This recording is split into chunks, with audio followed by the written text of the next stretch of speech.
Olá, meu nome é Lena e eu sobrevivi aos meus 2 filhos. A gravidez correu bem, eu não tive enjoo matinal, não precisei ficar internada para segurar a gravidez. E o bebê nasceu no prazo, na 39ª semana. Acho que eu nunca sonhei com mais nada, eu queria ser mãe. Quando engravidei, eu tinha 23 anos e fiz um exame genético. 10 dias depois, recebi o resultado. Como me disseram na 12ª semana que talvez o bebê tivesse síndrome de Down, o exame veio escrito: negativo, negativo, negativo para tudo. Na 10ª semana eu descobri que era um menino. Eu fiquei tranquila até o final da gestação, até o momento do parto. Bem, em primeiro lugar, ele nasceu sem reflexo de sucção, com palato gótico, rins policísticos, fígado, e os índices do fígado estavam 10 vezes mais altos. E também havia sinais externos no rosto. Bem, essas crianças, assim como as com síndrome de Down, se parecem muito umas com as outras, são praticamente cópias. Até os 4 meses, eu não sabia o que havia com a criança. O diagnóstico foi feito na Alemanha, pois o pai dele mora lá. Bem, no final, quando fizeram a ressonância magnética, o médico veio e disse que seu filho tinha tal e tal doença. Meu filho tinha síndrome de Zellweger. Naquele momento eu saí, eu não sabia o que era, como era. Eu saí para a rua, abri, olhei, era a cópia do meu filho. Bem, pelo rosto, sabe, por tudo dava para ver. E lá estava escrito que essas crianças vivem até 3 meses e o meu filho já tinha quase 4 meses naquela época. Claro, eu tinha medo de perdê-lo, não importa como ele fosse, ele ainda era meu. E eu vivi, foi difícil, sabe? Meu filho viveu 1 ano e 1 mês. Todo dia, você vive com o pensamento de que pode perdê-lo a qualquer momento. Na verdade, ele era muito calmo. Apesar de que talvez ele não visse, talvez não ouvisse. Bem, isso na verdade a gente nunca soube. Mas ele chorava raramente, ele dormia a noite toda, a noite inteira. Ele adormecia à noite e acordava de manhã. Isso foi no dia 21 de junho. Naquela noite eu não queria ir dormir. Acho que algo dentro de mim dizia que, bem, eu não deveria ir dormir. Naquela época meu filho já estava em um aparelho de respiração artificial com traqueostomia. Já eram 4 da manhã e pensei que talvez devesse dormir um pouco, pois estava ficando muito cansada dia após dia. Eu fui dormir e por volta das 6 da manhã, eu estava dormindo e, meio que dormindo, senti algo tipo como se estivesse sendo sacudida. E eu abro os olhos e, sabe, como todas as mães fazem, eu fui checar se o meu bebê estava respirando. Quando abri os olhos, percebi que não ouvia meu bebê respirando. Eu pulei da cama, ele ainda estava quentinho. Bem, eu tentei fazer alguma coisa, nós tínhamos lá e...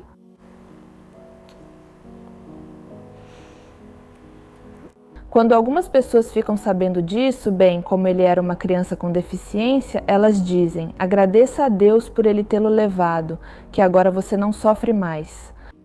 Olho para eles e penso, como podem dizer isso? Não importa como ele era meu. Doente ou saudável, para mim é uma perda.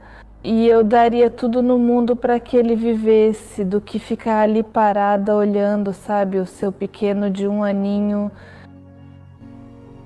Assim ele está deitado lá e vão jogando terra em cima dele, sabe?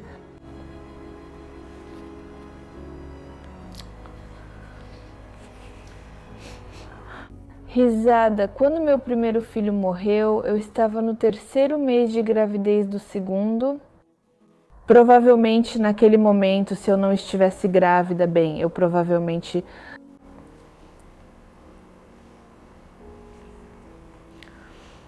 Naquela época fazia sentido para mim que eu, bem, de alguma forma superaria isso, de alguma forma lidaria com isso. Bem, você sabe, para uma pessoa que sonhou a vida toda em ter um filho, e aí você olha e pensa, como? Como isso pode acontecer com você? Quer dizer, você olhava para outras pessoas, sentia por elas, se compadecia, mas agora isso aconteceu com você. Eu não queria aceitar isso. Eu pensava, não, isso não pode ser verdade. Meus sentimentos eram visíveis. O que eu pensava, bem, no momento da morte dele era: por que você foi dormir? Se você não tivesse ido dormir, teria visto o que aconteceu, talvez... Eu não sei, talvez... Bem, ele ficou na UTI nos últimos 1 mês e meio, e quando eu o trouxe para casa, ele já estava, como posso dizer, sem forças. No dia do funeral eu fiz um ultrassom. Estava na 12ª semana da minha 2ª gravidez. Eu olhei e pensei, não importa como ele seja, o bebê que eu estava carregando naquele momento, meu segundo filho, eu vou dar à luz de qualquer jeito. Meu marido ainda estava me esperando no corredor, ele já sabia e começou a falar sobre algum aborto. Para mim foi tipo, que aborto? Eu tinha acabado de perder e talvez só tenha encontrado algum sentido nos momentos no hospital. Eu estava sozinha. Eu estava sozinha com uma criança doente nos braços. Sabe, eu pensava, uma bomba não cai duas vezes na mesma cratera, como a gente diz, ainda mais com uma doença tão rara assim. Até o último momento, eu acreditava que tudo ia ficar bem. Eu pensava que aquilo tinha sido uma provação para mim.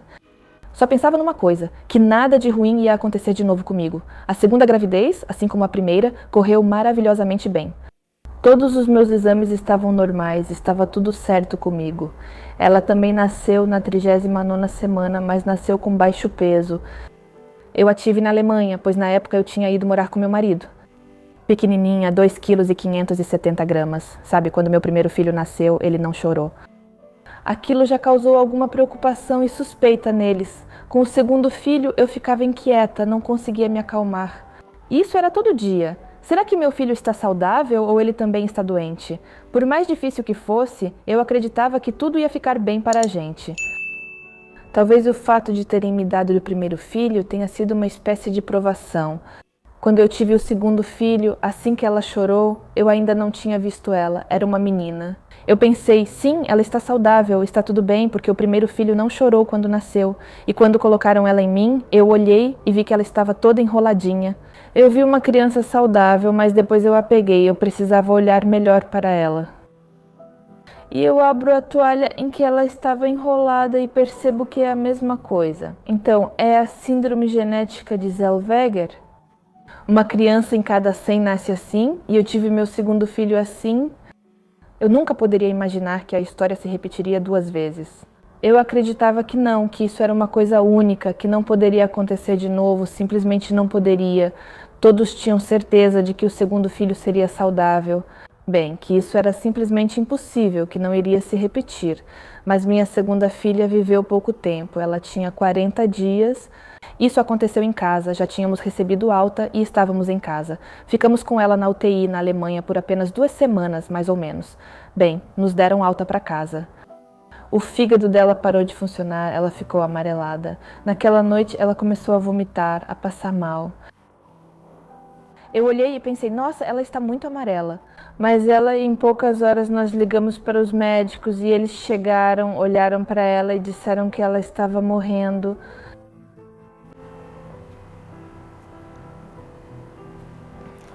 Foi assustador. Ela morreu nos meus braços, ela respirava assim, inspirava e expirava, inspirava e expirava, e isso foi ficando cada vez mais raro. Ela parou de respirar de repente e foi isso. Eu simplesmente perdi alguma fé, qualquer fé em, sabe, eu penso, Lena, no que você acreditava? Você acreditava que isso não aconteceria com você de novo, né? Eu tive uma reação de defesa, né? Eu ia para a UTI, eu não queria me aproximar dela, eu não queria pegá-la no colo, eu tinha medo de me apegar a ela, simplesmente tinha medo de me apegar. Foi difícil para mim na Alemanha porque eu estava lá bem, além do meu marido, mas o marido estava no trabalho e você acaba ficando sozinha de qualquer jeito. Sozinha com essa criança foi tão difícil para mim que naquele momento eu só pensava em como voltar para casa, para Minsk. Eu pensava que iria embora e viveria com ela do mesmo jeito que vivi com o meu primeiro filho, porque lá foi realmente muito difícil para mim. Depois que minha segunda filha morreu, eu voltei imediatamente para Minsk. Naquele momento começou a primeira fase da minha, digamos assim, depressão. Eu já tinha engordado 10 quilos, mas eu não saía para lugar nenhum, eu não queria nada. Eu simplesmente ficava deitada em casa, eu não via sentido em nada. Eu enterrei minha segunda filha sozinha, apesar de o meu marido estar comigo na Alemanha.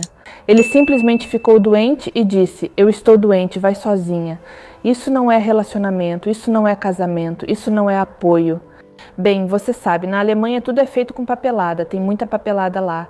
A criança ficou 2 semanas no necrotério enquanto todos os papéis eram preparados. Na Alemanha, eles não abriram o caixão no cemitério. Ela foi trazida em um caixão fechado, disseram que não podia. Então, quer dizer, eu nem me despedi dela, eu só acariciei, por assim dizer, o caixãozinho e só. Ela foi colocada lá. Sonhei que por algum motivo minha mãe me deixou aqui. Eu fui embora um dia depois que a enterramos. A gota d'água foi provavelmente nosso divórcio em janeiro de 2020, 24 horas por dia, 7 dias por semana, tudo em mim tremia. Não havia o que fazer. Assim começou tudo. Foi então que minha depressão começou, eu parei de dormir. Quando você está completamente tremendo e ainda não dorme, você acorda como um vegetal. Tomei antidepressivos por 3 meses, mas percebi que eles não estavam me ajudando. Eu mesma parei de tomá-los. Eu ganhei, durante todo esse período, 22 quilos por 8 meses, tomei os remédios para dormir mais fortes que existiam. Bem, para mim, essa era a saída. Eu pensava que pelo menos à noite eu conseguiria dormir tranquila até de manhã, que eu não pensaria em nada. Eu simplesmente passava o dia inteiro em casa, do começo ao fim. Eu não saía nem via ninguém. Isso foi só há 6 meses. Já parei de tomar remédios para dormir em novembro. Foi difícil, perdi noites de sono por hábito. Passei 8 meses tomando remédios fortes para dormir. Me olhei no espelho e percebi, Lena, não dá para continuar assim. Em 3 meses eu perdi 12 quilos. Acho que decidi, Lena, que a vida não pode seguir assim. Mesmo assim, ela continua. E precisamos agir. Por quanto tempo você vai ficar deitada e sentindo pena de si mesma? Muitos dizem, estou deprimida, mas são só palavras ao vento. Então eu entendi o que é uma depressão de verdade. Bem, é simplesmente uma vida sem sentido. Eu simplesmente me senti um vegetal. Eu gostaria talvez de dizer para essas mulheres que talvez estejam agora na mesma situação em que eu estive.